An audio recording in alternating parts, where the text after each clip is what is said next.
ఇదంతా చూస్తుంటే నా మీద నాకే నమ్మకం పోతుంది. లేదురా, ఈసారి రాస్తే మాత్రం నేను గొప్పగా రాయగలను అని నా మీద నాకు నమ్మకం వచ్చినప్పుడే ఇంకో బుక్ రాస్తా. డబ్బు పిచ్చి అంతకంటే ఓ దాచేయడం ఇలా రా. చూడవే, అన్ని ఖర్చులు పోను ఇంకా ఎంత లెక్కేసుకున్నా కూడా 8,000 మిగిలిపోతున్నాయి. హ, ఈ లెక్కన ప్రతి నెల 8,000 మిగిలిపోతాయంటావా? ఈ లెక్కలెప్పుడు ఉండేవే కాని మరి ఇవాళ మన ఇంటికి ఎవరొచ్చారో తెలుసా? మా బాబాయ్ కొడుకు లోకేంద్ర కుమార్ పెద్ద కూతురు పెళ్లి రిసెప్షన్ కి పిలవడానికి వచ్చాడు. వాళ్ళకి మనకి మాటలు లేవు కదా. అదే పాతవన్నీ మర్చిపోయి బావగాని రమ్మని మరీ మరీ చెప్పి వెళ్ళాడు. అసలు మీరు వచ్చేంత వరకు ఉంటానన్నాడు. నేనే పర్లేదులే చెప్తానులే అని పంపించాను. అవునా? ఏంటండి ఆలోచిస్తున్నారు? ఇన్ని రోజుల తర్వాత వచ్చారు కదా, కొంపదీసి వాళ్ళకి మనం అప్పులాంటిదేం లేం కదా. ఊరుకోండి, మనం అప్పు చేయడం ఏంటి? మన ఇంటా వంట ఉన్నాయా అప్పు చేయడాలు? ఇప్పుడు అర్థమైంది ఎందుకింత సడన్ గా మనల్ని పిలిచారో. ఈ డబ్బున్నోళ్ళకి ఇదొక అలవాటే. అవతలి వాళ్ళు ఎవరైనా ఎదుగుతున్నారంటే మావాడే అని వాళ్ళలో కలిపేసుకుంటారు. అసలే ఇప్పుడే మనకు 8,000 కూడా మిగిలాయి కదా. అంటే మనం పోయిన నెల 80,000 పెట్టి బంగారం కొన్నాం కదా, అది కూడా తెలిసిపోయి ఉంటదా? తెలిసిపోతాయే బాబు, ఈ డబ్బున్నోళ్ళకి అన్నీ తెలిసిపోతాయి అంతే. అమ్మ బాబోయ్, పొయ్యి మీద పాలు పెట్టిన తెలిసే ఉంటుంది. వచ్చే నెల ఇంకో 2,000 మిగిలాయంటే ఏమైపోతాను? వెంకటేశ్వర స్వామి గుడి. అబ్బా, ఎంత బాగా అలంకారం చేశారు. ఏమండి, దండం పెట్టుకోండి. అయినా పెళ్లికి పిలవకుండా రిసెప్షన్కి పిలిచారండి నాన్న. మనలాంటి డబ్బున్నోళ్ళందరూ డెస్టినేషన్ వెడ్డింగ్ అని దేశాలు దాటి వెళ్ళిపోతారా. రిసెప్షన్లు ఇలా ఇంటి దగ్గర పెట్టుకుంటారు. రాత్రే గూగుల్లో చూసా. ఏ ఆటోకి రాపై, వాళ్ళు ఇంకా వచ్చినట్లేదుగా నాన్న. రే ఏ ఆగా, మనం ఆటోలో వచ్చామన్న విషయం వాళ్ళకి తెలియాల్సిన అవసరం లేదు నాన్న. ఏ ఎంతయ్యా? ఏంటండి ఇదంతా అవసరమా? అబ్బా నువ్వుండవే, నీకు తెలీదు.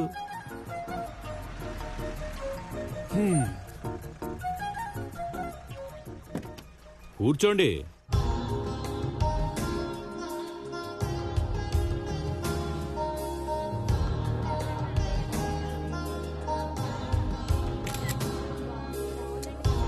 ఆ భోజనాలు ఏంట్రా? కనీసం నాకు ఒక మాట చెప్తే అన్నపూర్ణ మెస్ నుంచి హైకోర్టు ఫుడ్ తెప్పించేవాడిని కదా. అది కాదు బావా. ఈ తలకాయ బావా, ఏదో అన్నానికి తిండి దిక్కులేనట్టు ఆ తోపులాటేంట్రా? అది బఫే బావా. బఫే లేదు, నీ బొందలేదు. బంతి భోజనం పెడితే ఎంత బాగుంటుందిరా. అది కాదు బావా. ఏ అప్పుడు దిగుతావు. హారన్ పెట్టు. బావా ఎవరో వచ్చారు. వస్తారా? నేను వెళ్ళొస్తాను. ఎందుకు రారు? వెళ్ళు. దిగండి. నమస్కారం. బాగున్నారా బావగారు? బాగున్నాం. మీరు రారేమో అనుకుని కంగారు పడ్డాను బావగారు. మీరు పిలవరేమో అనుకుని మేము కంగారు పడ్డాం. జోక్ చేశా. మీకు ఇంకా ఈ సరదాలు మాత్రం పోలేదు. మీకు ఇంకో సర్ప్రైజ్ ఉంది, పదండి. కొంపదీసి భోజనాలయ్యాక ఎంగిలాకులు ఎత్తిస్తారా ఏంటి? అసలు భోజనాల్లో ఆకులే లేవు బావగారు, అన్ని ప్లేట్లే. అబ్బో, నాకంటే డబ్బా రాయిడ్లో ఉన్నాడుగా.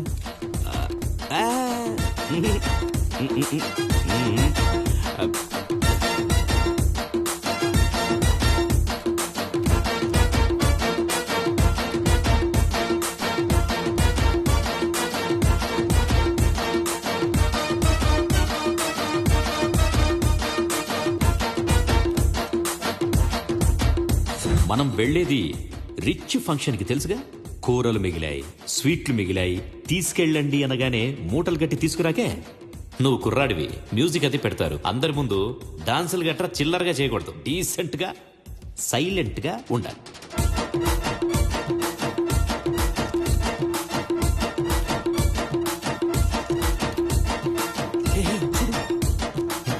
పిన్ని, హే రాజ్యం పిన్ని. మత్సదను కులాసాయేనా? బాగున్నాను పిన్ని. మీవాడేనా? పద్మభూషణ్. ఇదిగో అబ్బాయి, వీడు ఏదో ఐస్ క్రీమ్ అంటున్నాడు, ఇప్పించు. అందరూ బాగున్నారా? అంతా బానే ఉన్నారు గాని వాడికి పెళ్ళయిందా? దగ్గరకు రారా. బాగుందా? భలే అన్నారా. Uncle, don't pinch me. No uncle, only brother. Sorry, I didn't get you. నీకు అసలు తెలుగు రాదా? Look, my aunt is there. సర్లేరా బాబు. ఈ వయసులో మనకి అసలు తెలుగే సరిగ్గా వచ్చేది కాదుగా. What? No eat. ఇంతకి సారిక ఎక్కడ ఉందో. కూర్చోండి కూర్చోండి బాబు. మనిషి మంచోడే, గుణమే గోరింటాకు. రై, సూరిబాబుకి పైల్స్ కంప్లైంట్ అని తెలుసు కదా, ఇది తిప్పండి. ఇదిగో పిన్ని, నువ్వు మాట్లాడడం ఆపేస్తే నేను మాట్లాడతాను. మీ అందరి ముందు ఒక ముఖ్యమైన వ్యక్తి గురించి చెప్పాలనుకుంటున్నాను. మీ అందరికీ తెలిసిన విషయమే. మా బావ మధుసూదన్ రావు చెల్లెలు సరస్వతి. అప్పట్లో ఏదో మాట వచ్చి కొన్ని సంవత్సరాలుగా దూరం అయ్యాం. అవన్నీ మనసులో పెట్టుకోకుండా పిలవగానే వచ్చినందుకు చాలా సంతోషం బావగారు. అయితే ఇన్ని సంవత్సరాలు మేము దూరంగా ఉండొచ్చు, కానీ ఇక ముందు అలా ఉండే అవకాశమే లేదు. బావా, మీరు కాదనరనే నమ్మకంతో అందరి ముందు చెప్తున్నాను, సరేనా? నా చిన్న కూతురు సారికను మా బావ మధుసూదన్ రావు కొడుకిచ్చి పెళ్లి చేద్దామనుకుంటున్నా. అతనెవరో కాదు, పద్మభూషణ్.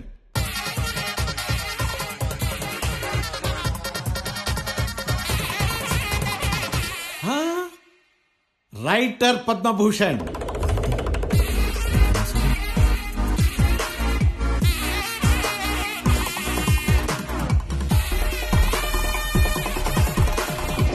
ఏమంటావు బావా? అది బావా, మనతో ఎప్పుడు చెప్పలేదే భూషణ్ రైటర్ అంటారేంటి? ఇలాంటి టాలెంట్ ఏదో వాడిలో ఉందని. అదేంటి, నేను రైటర్ అని అందరి ముందు అలా చెప్పేశాడు. వాడు రైటర్ అని చెప్పి నాకు కానీ సరస్వతి కానీ చెప్పుకోవడం ఎంత మాత్రం ఇష్టం ఉండదు. అదిగో మాటల్లోనే వచ్చేసింది.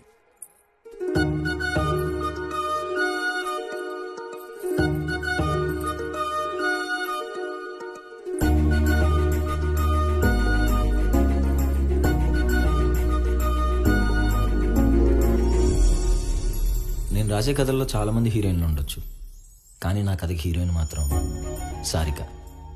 చిన్నప్పుడే దూరమైన నా మరదలు. మళ్ళీ ఎలా కలుస్తామా అనిపించేది, కానీ ఎలా కలుస్తాం అనుకోలేదు. సారీ డాడీ, ఇలా సడన్గా అనౌన్స్మెంట్ ఇచ్చేశారు. పాపం మీకు ఇబ్బందిగా ఉన్నట్టుంది.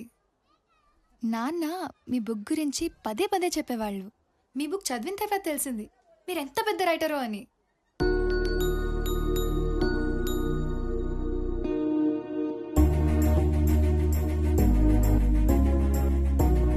మీరు నా బావ అవుతారు కదా, అందుకేనేమో తెలియకుండానే మిమ్మల్ని ఇష్టపడడం స్టార్ట్ చేశాను. Okay, that's interesting. నా బుక్లో మీకు బాగా నచ్చిన పార్ట్ ఏంటి? మీరు బుక్ మధ్యలో సంధ్య ప్రేమలో ఫెయిల్ అయిన గోల్ రీచ్ అయిన విధానం చాలా బాగా రాశారు. అది కాదు, నేను రాసిన బుక్లో మీకు నచ్చింది ఏంటని. మీరెన్నో రాసుంటారు, మీకేం గుర్తుంటుంది? చాలా రాస్తా కదా, మర్చిపోతుంటా. అఫ్ కోర్స్, మీ ఆటోగ్రాఫ్ కూడా కావాలి. బిందు, ఓకే, ఆ బుక్ తీసుకురా. Thank you Bindu. మీ బుక్. తినేంటి, నేను రాసింది కాకుండా వేరే చదివినట్టుంది. ఈ బుక్ ఎన్నిసార్లు చదివి ఉంటానో నేను.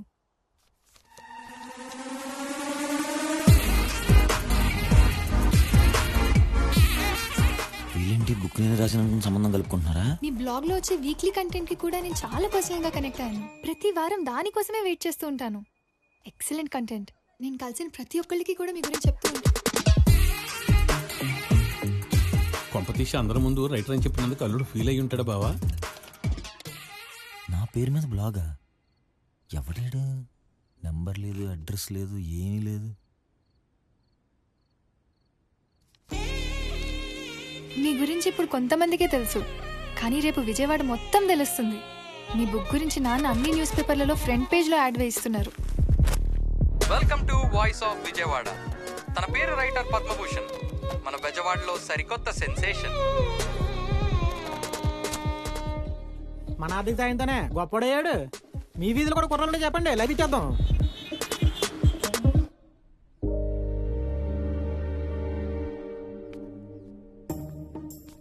అదిగో భూషణ్ వచ్చాడు. ఏంటన్నా మీరు ఇక్కడ? నువ్వేనా సర్ప్రైజ్ ఇచ్చేది? ఇంత పెద్ద రైటర్ అయ్యావు, వీళ్ళంతా పొగుడుతూ ఉంటే మాకు చూడాలని ఉండదా? మీరు ఇంత బాగా రాస్తారని తెలియదు నాకు. ఎప్పుడైనా తప్పుగా మాట్లాడుంటే సారీ. అయ్యో, నాకు తెలిసి మీ కృషితో పాటు మీ తల్లిదండ్రుల ప్రోత్సాహం ఖచ్చితంగా ఉండే ఉంటుంది. మన లైబ్రరీ కూడా బోర్డు కాపీలు తెప్పిస్తున్నాను భూషణ్, ఎక్కువ మంది చదువుతారని. మీ నెక్స్ట్ బుక్ అయితే ఎంత ఖర్చైనా సరే నా సొంత డబ్బులతో నేనే పబ్లిష్ చేస్తా.